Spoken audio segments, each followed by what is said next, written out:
सबसे पहले कमेंट करके मुझे ये बताओ, कमेंट सेक्शन में ये बताओ कि आपका कौन से शिफ्ट में अब पेपर है। आपको पता है अब थोड़ा थोड़ा डर लग रहा होगा, पर जितने लोगों ने अपने शिफ्ट को कंप्लीट कर दिया है उनके अंदर अलग कॉन्फिडेंस लेवल है, जिसने सच में पढ़ा होगा। दोस्तों अगर पढ़ाई किया होगा नहीं किया होगा तो अब लास्ट टू लास्ट आपको 5 चीजें मैं बताने जा रहा हूं, ये 5 चीजों पे फोकस करना है। सबसे पहली चीज, पहले तो आप कमेंट करके मुझे ये बता दो, सबसे पहली चीज जो आपको फोकस करना है दोस्तों, अभी भी मैं आपको फोकस कर रहा हूं कि आप पीवाईक्यूज के ऊपर ध्यान दो, स्पेशली 2025 और हो सके तो 2024, हो सके तो अगर आपने ये दो पीवाईक्यूज को, अगर समझो टाइम नहीं है तो थोड़ा बहुत उसका सॉल्यूशंस देख लिया, ये देख लिया तो काम हो जाएगा।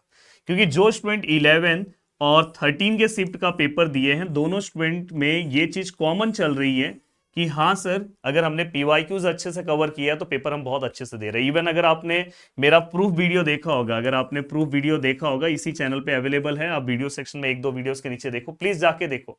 प्रूफ वीडियो में आपको प्रॉपर समझ में आएगा कि मैंने मैक्सिमम ऐसे मेरे बहुत सारे सम्स हैं जो आपको स्ट्रेट फॉरवर्ड सीधा सीधा आपको सीईटी में दिखाई दिए होंगे। मॉक टेस्ट के बहुत सारे सम्स रिपीट हुए हैं, जो स्टूडेंट ने पेपर दिया उनको पता है। हाँ, जिन्होंने अच्छे से मॉक टेस्ट सब चीजें कवर किया उनको बहुत अच्छे से उसके बारे में पता होगा। अब मैं यहाँ पे कुछ चीजों पे बात करने जा रहा हूँ कि सर अब हमें क्या करना चाहिए। देखो दोस्तों, ये हमारा जीडीए महाराष्ट्र एप्लीकेशन है। आप कल का शिफ्ट का अगर आप पेपर दोगे तो प्लीज आप यहाँ पे क्वेश्चंस जो है वो अपलोड कर देना। मुझे जैसा भी टाइम मिलेगा कल रात को, क्योंकि कल प्रदीप सर का बर्थडे है, पर मैं कोशिश करूंगा कि अपना टाइम निकाल के मैं आपको एनालिसिस दे दूं। हाँ, अब मैं यहाँ पे अगर बात करूं, देखो 13 के शिफ्ट का जो बच्चों ने यहाँ पे क्वेश्चंस अपलोड किया, मैं उनको बताना चाह रहा हूँ। देखो यहाँ पे धीरे एक मैं कुछ आपको कॉमन चीजें दिखा रहा हूँ। जैसे अभी देखो 10105, ये बहुत बेसिक सम है, इसको आप डायरेक्ट निकाल सकते हो। अभी इसको आप आराम से दोस्तों, इसको ये कंपाउंड एंगल फॉर्मूले से आप इसको डायरेक्ट एडिशन करो और उसके अकॉर्डिंग आप इसे सॉल्व कर सकते हो। अब देखो यहाँ पे 13 स्टूडेंट ने इसे लाइक किया, 5 लोग ने अलग डिसलाइक किया, तो हो सकता है ये क्वेश्चन है, क्योंकि देखो यहाँ पे बच्चे अपलोड करते हैं और बच्चे यहाँ बताते हैं कि मॉर्निंग शिफ्ट में बहुत सारे बच्चे बोल रहे हैं क्वेश्चन आया, तो आप इसको आराम से कवर अप कर सकते थे बिना किसी टेंशन के। आप 60+45 करते तो आप उसको एक्सपांड करते, आंसर आ जाता। अब यहाँ पे देखो ये तो बहुत आसान सम है, और देखो 16 स्टूडेंट ने इसे लाइक किया है, मतलब ये तो बहुत, और ये कॉमन सम हमने 11th में सॉल्व किया है, और इजीली आप इस क्वेश्चन को सॉल्व कर सकते हैं। लॉग रूल अप्लाई कर लेते हैं, यहाँ पे एक्स ले लेते तो काम हो जाता है, और इस टाइप का सम आपको मिलेगा। ये देखो ये देखो यहाँ पे वेरिएबल सेपरेबल फॉर्म, अगर आप डिफरेंशियल इक्वेशन सॉल्व करते हो तो इजीली आप सॉल्व कर सकते हैं। तो थोड़ा बहुत आपको छोटा दिखाई दे रहा होगा। हाँ, देखो एरिया बिटवीन दी कर्व, ये जितने भी सम शिफ्ट में क्वेश्चन आया, ये बहुत शानदार क्वेश्चन आया। तो ये देखो ये कॉमन ना दोनों 11th को भी आया, 11th के शिफ्ट में जितने भी स्टूडेंट थे इस तरह का सम उनको भी आया, और 13 वालों को भी इस तरह का सम आ रहा है। तो मैं बोलूंगा कि आगे के शिफ्ट के स्टूडेंट प्लीज इस तरह के क्वेश्चंस को थोड़ा सा अच्छे से कवर करके जाए। एंड देन दोस्तों, अगर मैं बोलूं, ये देखो यहाँ पे, ये देखो ये सिंपल सा क्वेश्चन, ये बहुत सिंपल क्वेश्चन आ रहे हैं ट्रिग्नोमेट्रिक फंक्शन के।